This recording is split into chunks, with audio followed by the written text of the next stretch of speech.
to do something great. Amen. Luke chapter 22 is probably one of the most interesting stories that you can read in the Bible.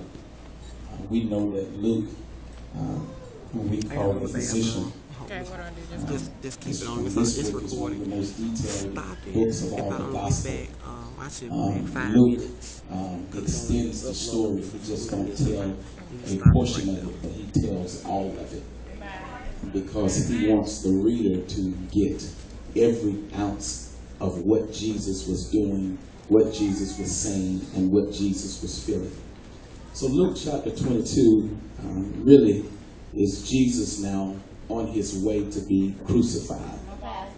And while crucifixion is about to take place, Luke chapter 22, the topic of discussion is resurrection. Understand what I'm saying? That Jesus has now realized that he is coming to the end of his physical life, and he is now sitting with the disciples. But the topic of the discussion is not necessarily the crucifixion, but more so the resurrection. Jesus sits and has his final meal, as they would say, with the disciples, because a shift is about to take place.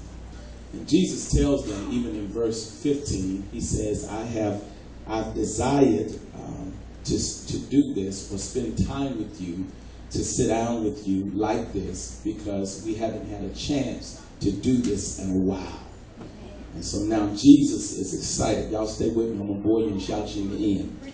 Jesus here is, amen, dealing now with his feelings and his emotions. And now he wants to be in the midst of those who he feels love him. What's interesting about the story is, and this is the part that gets you, is Jesus is sitting here knowing that Satan is planning to kill him. Amen. And he's sitting here knowing that his life is about to come to an end. But if you read the text demonstrates that Jesus is talking as if everything gonna be all right. Matter of fact, he's not even talking as if his life is coming to an end. He's actually talking as if his life is about to be extended. As if he's paying no attention to the trap that the devil has set for him.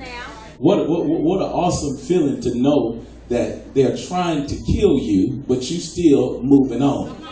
They're trying to take you out and want you to feel like it's over, but somewhere in your mind, you're really saying, I'm going to get through this and I'm going to be all right. Y'all ain't got to shout. I'm just talking to 5 of y'all in here today that it's an awesome experience not to lose your mind or even entertain what's about to happen to you, but talk as if everything's going to be all right. Let your neighbor say everything is going to be all right.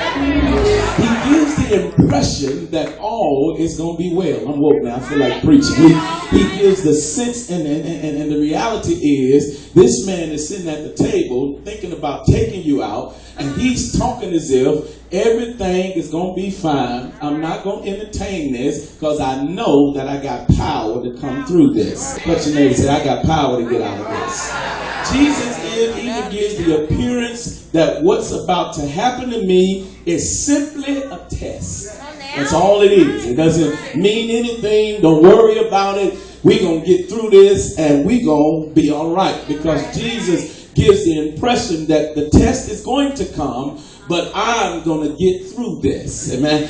Jesus here is also dealing with personal disappointment. That's why some of y'all ain't clapping today, because, amen, you're so consumed with personal disappointment. Why are you disappointed? Because this man who I have hung out with, this man who I have spent time with, this man who I have nurtured in ministry, this man who I have prepared to do something great, has decided to sell me out. Y'all ain't got to shout. And so now I've got to sit in the face of somebody who don't even like me no more. Amen. I've been good to him. I've been fair to him. I've been awesome to him. And now he want to sit around me and play me like I don't even know what's going on. Y'all got to shout. I know y'all don't have friends like that. All y'all friends like y'all. But there's somebody here. You don't have to deal with a betrayal. And you don't have to sit in the midst of the person that's decided that